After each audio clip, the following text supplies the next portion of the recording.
ಹೈಕಮಾಂಡ್ಗೆ ಇಬ್ಬರ ಸಂಧಾನದ ರಿಪೋರ್ಟ್. ಯಾಕಂದ್ರೆ ಸ್ಕ್ರಿಪ್ಟ್ ಅಂಡ್ ಡೈರೆಕ್ಷನ್ ಯಾರ್ದು?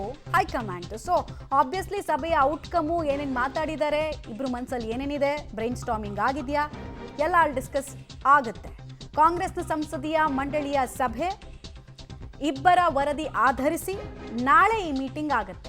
ಹೈಕಮಾಂಡ್ನ ಟಾಪ್ ನಾಚ್ ಲೀಡರ್ಸ್ ಇದರಲ್ಲಿ ಭಾಗಿಯಾಗ್ತಾರೆ ಮತ್ತು ಪರಿಣಾಮಕಾರಿಯಾಗಿ ಈ ಸಂಧಾನ ವರ್ಕ್ ಆಗ್ತಿದೆಯಾ ಇಲ್ವಾ ಅನ್ನೋದು ಕೂಡ 24 ಗಂಟೆಗಳ ಒಳಗೆ ಗೊತ್ತಾಗ್ತಾ ಹೋಗುತ್ತೆ.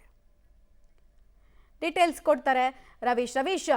ಹೈಕಮಾಂಡ್ನ ಪೌರೋಹಿತ್ಯ ಇಲ್ಲದೆ ಸಮಸ್ಯೆಗೆ ಸೊಲ್ಯೂಷನ್ ಸಿಗಲ್ಲ ಅನ್ನೋದು ಹೈಕಮಾಂಡ್ಗೂ ಗೊತ್ತಿದೆ. ಸೊ ತಯಾರಿಗಳು ಯಾವ್ಯಾವ ರೀತಿ ಆಗ್ತಾ ಇದೆ, ಯಾವ್ಯಾವ ನೆಟ್ವರ್ಕ್ ಮೂಲಕ ರಿಪೋರ್ಟ್ಗಳನ್ನು ತರಿಸ್ಕೊಳ್ತಾ ಇದ್ದಾರೆ ಹೈಕಮಾಂಡ್?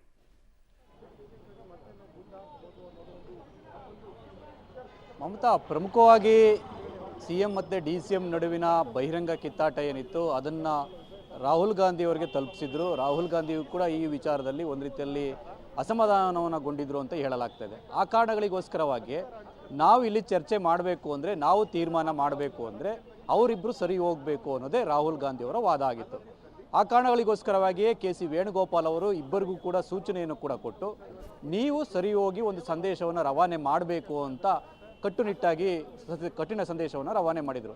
ಅದರಂತೆ CM DCM ಇಬ್ಬರು ಕೂಡ ಬ್ರೇಕ್ಫಾಸ್ಟ್ ಮೀಟಿಂಗ್ ಮಾಡಿದ್ದಾರೆ. ಎಲ್ಲರೂ ಕೂಡ ನಾವು ಒಗ್ಗಟ್ಟಾಗಿದ್ದೇವೆ, ಹೈಕಮಾಂಡ್ ತೀರ್ಮಾನಕ್ಕೆ ಬದ್ಧ ಅಂತಲೂ ಕೂಡ ಘೋಷಣೆ ಮಾಡಿದ್ದಾರೆ. ಹಾಗಾಗಿ ಮತ್ತೆ ಈ ಒಂದು ವಿಚಾರವನ್ನು ಸೂಕ್ಷ್ಮವಾಗಿ CM ಸಿದ್ದರಾಮಯ್ಯ ಅವರೇ ಹೇಳಿದರು. ಅಂದರೆ ಅವರೇ ಕಾಲ್ ಮಾಡಿದ್ರಲ್ವಾ, ಅವರೇ ಹೇಳಿದ್ರಲ್ವಾ, ಈಗ ಅವರಿಗೆ ವರದಿ ಕೊಡಬೇಕಲ್ವಾ ಅಂತ. ಅಂದರೆ ಈ ಸುದ್ದಿಗೋಷ್ಠಿ ಮುಗಿದ ಬಳಿಕ ಪ್ರತ್ಯೇಕವಾಗಿ DCM CM ಮತ್ತು ಇಬ್ಬರು ಕೂಡ ಒಂದು ಚರ್ಚೆಯನ್ನು ನಡೆಸಿದ್ರು. ತದನಂತರ ಹೈಕಮಾಂಡ್ಗೆ ಈ ಒಂದು ವರದಿಯನ್ನು ಕೂಡ, ಮಾಹಿತಿಯನ್ನು ಕೂಡ ಈಗಾಗಲೇ ಸಲ್ಲಿಸಿದ್ದಾರೆ ಅಂತ ಹೇಳಲಾಗ್ತಾ ಇದೆ. ಹಾಗಾಗಿ ಈ ಲೆವೆಲ್ನಲ್ಲಿ ಅಂದರೆ ಸಿದ್ದರಾಮಯ್ಯ ಮತ್ತು DK ಶಿವಕುಮಾರ್ ಲೆವೆಲಲ್ಲಿ ಈಗೆಲ್ಲವೂ ಕೂಡ ಸರಿ ಹೋಗಿದೆ. ಬಹಿರಂಗವಾಗಿ ನಾವು ಒಗ್ಗಟ್ಟಾಗಿದ್ದೇವೆ ಅನ್ನೋ ಸಂದೇಶವನ್ನು ರವಾನೆ ಮಾಡಿದ್ದಾರೆ.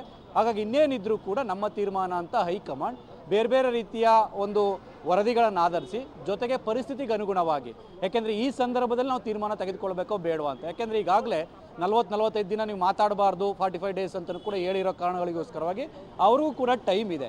ಹಾಗಾಗಿ ಅಷ್ಟರೊಳಗಾಗಿ ಯಾವ ತೀರ್ಮಾನ ತೆಗೆದುಕೊಳ್ಬೇಕು ಅನ್ನೋದನ್ನು ಕೂಡ ಕಾಂಗ್ರೆಸ್ ಹೈಕಮಾಂಡ್ ಡಿಸೈಡ್ ಮಾಡುತ್ತೆ. ಜೊತೆಗೆ ಎಲ್ಲ ಒಂದು ಕಡೆ ಇಬ್ಬರನ್ನು ಸದ್ಯಕ್ಕೆ ಕರೆಸಿ ತಕ್ಷಣಕ್ಕೆ, ಅಲ್ಲ ನಮ್ಮ ತೀರ್ಮಾನ ಹಿಂಗಿರುತ್ತೆ, ಆ ತೀರ್ಮಾನಕ್ಕೆ ನೀವಿಬ್ಬರು ಕೂಡ ಬದ್ಧರಾಗಿರಬೇಕು. ಹಾಗಾಗಿ ಆ ತೀರ್ಮಾನ ನಾವು ಈಗ ಹೇಳೋದಿಲ್ಲ, ನಾವು ಯಾವಾಗ ಹೇಳಬೇಕು ಅವಾಗ ಹೇಳ್ತೀವಿ, ಅಲ್ಲಿ ತನಕ ಸುಮ್ಮನಿರಿ ಅಂತ ಹೇಳಿ ಕಳಿಸುವಂಥ ಚಾನ್ಸಸ್ ಕೂಡ ಜಾಸ್ತಿ ಇರುತ್ತೆ. ಅದು ನಾಳೆ ಆಗುತ್ತೋ, ಸೋಮವಾರ ಆಗುತ್ತೋ, ಮಂಗಳವಾರ ಆಗುತ್ತೋ, ಕಾದು ನೋಡಬೇಕು ಮಮತಾ.